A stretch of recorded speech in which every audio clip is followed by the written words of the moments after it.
Scorpio, hi. So this is going to be a reading for mid-August 2025, and I'll do the reading for you, and then I'll close it off with a oracle card.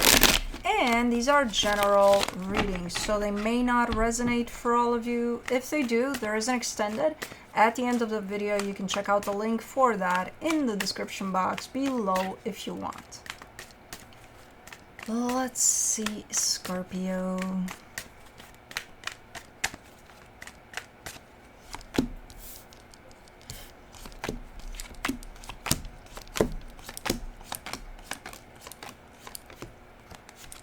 Alright, the overall energy for the reading, the Queen of Pentacles. That's a super nice energy of nurturing towards yourself and then towards others.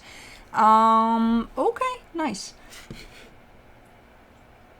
Starting off the reading here, you get the King of Swords crossed by the King of Cups. That's a lot of balance from your mind space to your heart space. It's looking like you're in a pretty balanced place here. In your focus, the Three of Wands. I don't know if you're waiting for something or it's just kind of an on hold type of a period of time. But it's not looking problematic, like, oh my god, yeah, I'm waiting. And I'm waiting, and I'm waiting. No, if you are waiting for something, it does look like it's okay, whatever, you know. In the recent past, the Queen of Cups. Lots of love here. I think it's in response to you. I think it's a shared energy of love. Okay. In your strength, the Page of Wands, you do present a sense of curiosity over something there. I don't know over what, but okay. In the immediate future, the High Priestess, your intuition is definitely coming into play here. It's probably playing a big part into something here.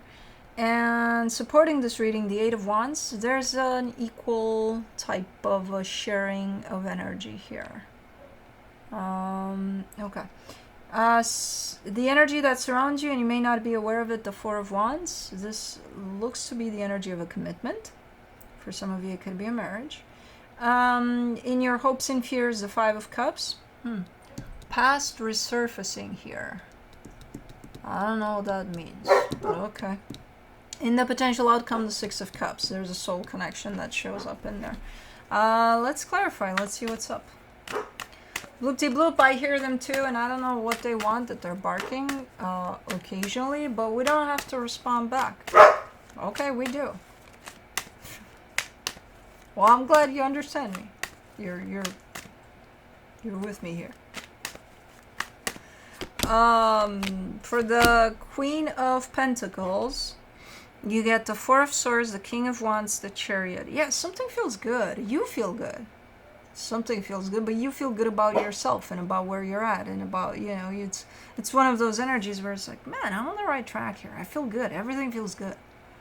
Good. God damn it. We need these energies. Let's do the King of Swords. The Nine of Swords, the Page of Cups, the Page of Swords. This is, I almost see you pacing. Like, let's say you're about to go in for an interview for a job, a dream job or something, and I almost see you pacing before you enter.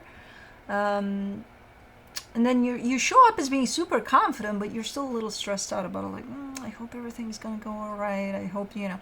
And then you enter, and then here you are, showing up with not a lot, almost, I don't know if this is you trying to be polite or... I don't think you're shy here. I think you're trying to be like, oh, okay, let's take it easy. Let's not blast through the door with our sense of confidence here. So it's almost looking like you're getting ready to do something here that you feel very confident about. For the King of Cups, you get the Ace of Cups, the Eight of Pentacles, the Four of Wands. Yeah, there's a commitment that shows up here tied up to you. From a heart perspective, you're in there, 100%. You're working on it. You're building in it. You're looking good there. Now, I don't know if the pacing and the doing something about something has to do with this commitment. I think it does because they're crossed energies, so I think it does. But yeah, you're getting ready to do something, to initiate something potentially that could have to do with this commitment. Let me do the Three of Wands. In your focus, you get the Knight of Swords, the Tower, the King of Pentacles. Yeah, you don't want to... That's why the waiting. It's not waiting. It's almost holding back a little bit.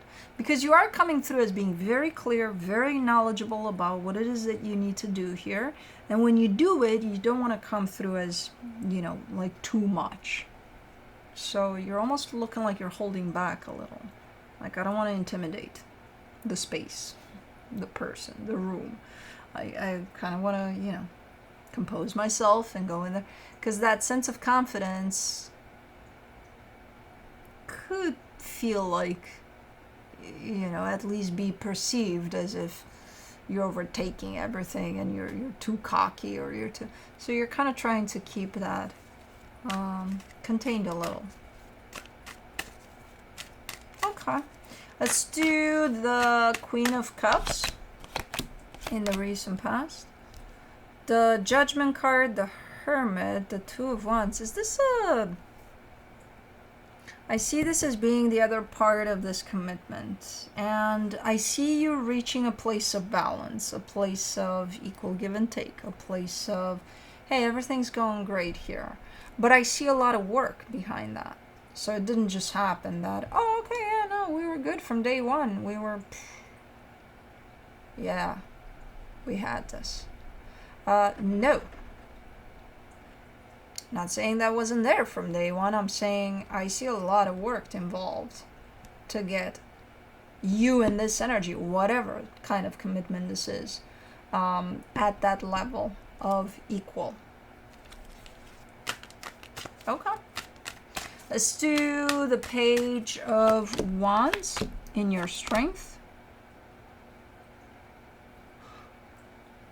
Man, you almost had it there. The King of Cups, the Queen of Cups, the Five of Swords.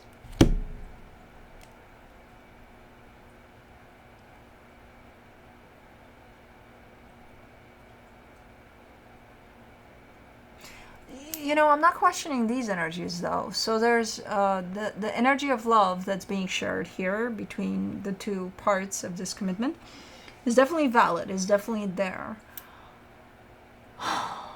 There's something that shows up to be deceptive around this commitment, and I can't see what it is. It's not the love part. It's not the love part that makes me question what's going on here. It's something else. I just can't grab that something else. I don't know what that is. I'm getting a little bit of a sense of taken for granted this match, this commitment at times.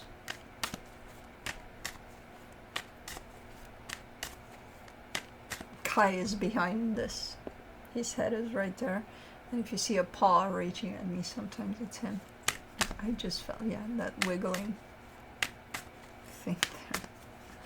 Anyways, let me see the High Priestess. The Hierophant, the Knight of Pentacles, the Justice card. Oh, is this what it is?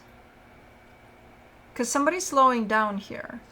And it feels better. The energies start feeling way better. It's like, this is the flow. This is the flow. You got the flow now. Because as you build up in this confidence, and as you even try to contain yourself in whatever it is that you're doing here, there is that excitement over it too. There is that sense of almost rushing through things here, no matter how much you try to contain yourself. And then the minute somebody kind of gets in tune with their intuition and starts to slow down a little bit, everything feels perfect. I think that's the sense of deception. Try not to rush through whatever process this is, because it's definitely opening up. You're definitely going for it, whatever this is. And there's almost a very subtle and almost unseen energy of rushing. And it's not rushing, it's excitement that makes you rush, you know? So, again, the minute somebody kind of steps back a little and kind of gets in tune with their intuition that's telling them, hey, this is the flow for this, they do that. They slow down a little bit and everything feels perfect. Everything feels like it's falling into place. So, okay, so it's maybe that tone of rushing through this from the excitement of whatever the hell is going on here. For the Eight of Wands, in the supportive energies, you get the Magician, the Queen of Pentacles, the Seven of Cups. Yeah, everything falls into place here. Because you're starting to pay a little more attention, not only to what drives you and to that excitement that you feel, but to everything involved, including the other person. So you're stepping into the flow of this slowly but surely the minute you connect back to your intuition, not to your sense of excitement. The sense of excitement, feel it, it's nice, just don't let it drive the show here. You're the one that should be in charge, despite the excitement, despite the fears, despite the whatever is going to show up along the way. You're still going to be the one in charge. For the Four of Wands, for the hidden energies, you get the Six of Swords, the Eight of Wands, the High Priestess.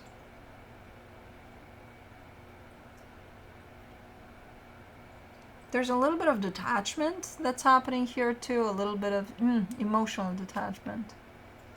But it's normal, because it comes through as, I think this is you're letting your emotions dictate where things go, how to feel, what to say, and things like that through this. And again, once more, you check in with your intuition, you bring yourself back to center, back to yourself, back to that place of balance that the reading started from. The clear mind, clear heart energies. You're in there. You're in that balance. I think it's when your emotions start to get the best out of you here. And then you bring it back into balance. And it's something that has to do with this commitment. It's whatever it is that you're doing here involves this commitment. Did you scare yourself there, buddy? Okay. Come on over. Start kneading in a clumsy way that you do. Okay. Good Baba. Good boy. Let me do the Five of Cups. I know you're not going to stay here because this is not your usual kneading spot. Yeah, I knew it.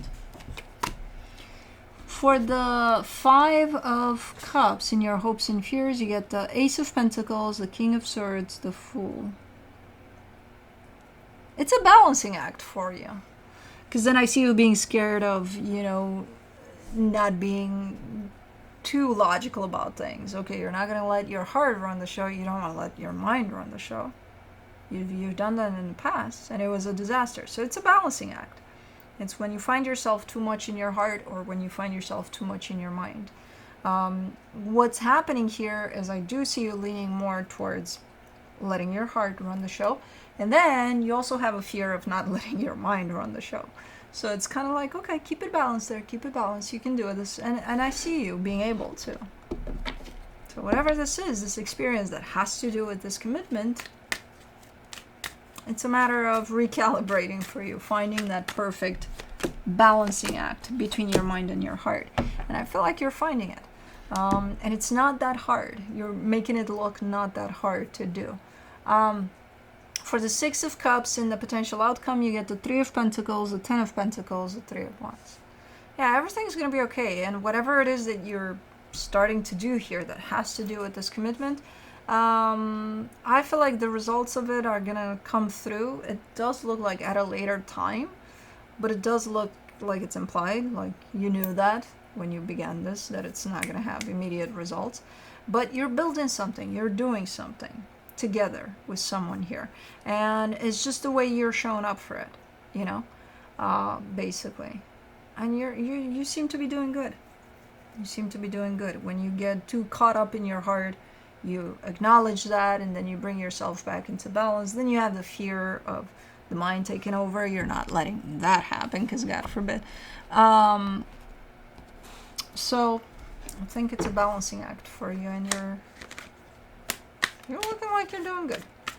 Let's see what the universe has to close it off. The Ace of Wands, the Five of Wands, the King of Wands. Yeah. And I feel like this is the peak. This is the point in which you start acknowledging, because your passion is coming out. Either yours or theirs, I don't know, one of you. But I think it's you. And you're very passionate about something here.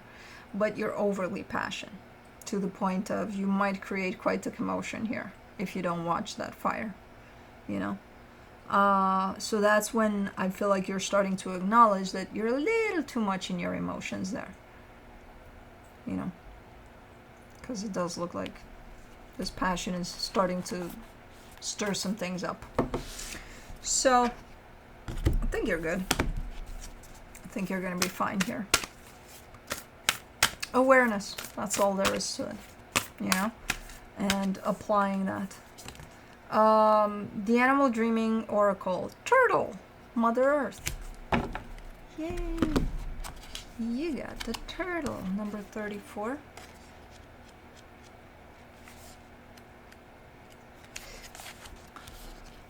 Even when surrounded by those we love and respect, we sometimes feel alone and isolated. We sometimes forget our connection to spirit and the relationship we have with the Earth Mother and creation.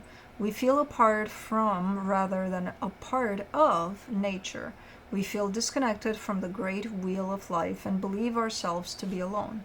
Turtle, however, reminds us that we are never alone, that the earth is our mother and that she loves, speaks, protects, and provides for us every day. Due to their ancient heritage, turtles have long been revered as symbols of the Earth Mother, longevity, and protection. Turtle lays her eggs deep within the warm sands of Mother Earth, confiding in her the protection and nurturing of her offsprings. She trusts that the Earth Mother will provide them with all they need to develop so that they may emerge as strong, independent representatives of the next generation. To hide something sacred within the dark abyss of Mother Earth, away from the light of the Grandfather Sun, is symbolic of the ritualistic death endured by individuals of many ancient cultures in their search for healing, ancestral wisdom, and spiritual enlightenment. As the turtle's young emerge from the sand, they are in fact rebirthing as if from the womb of the Earth Mother. Their first birth is symbolized by the laying of the egg into the earth, with the rebirth symbolized by the breaking free of the coffin-like eggshell to emerge from the nurturing energy of Mother Earth into the light of Grandfather Sun. If Turtle has gently edged her way into your cards today, you are being prepared for profound change in the form of healing regarding family issues, secrets, etc., personal growth, and an awakening of sorts. You are literally being prepared for rebirth, emergence, and a return to clarity. You're Scorpio. That's, second nature to you. You are also being reconnected in a sacred way to the creative force of the Earth Mother's womb, her heart, and her inherited wisdom she yearns to impart.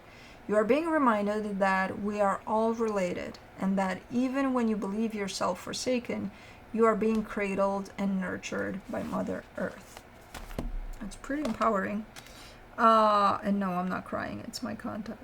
But anyways, it's not that empowering. Anyway, yes it is. That's what I have for you. Hope this helped, and I'll see you next time. Bye.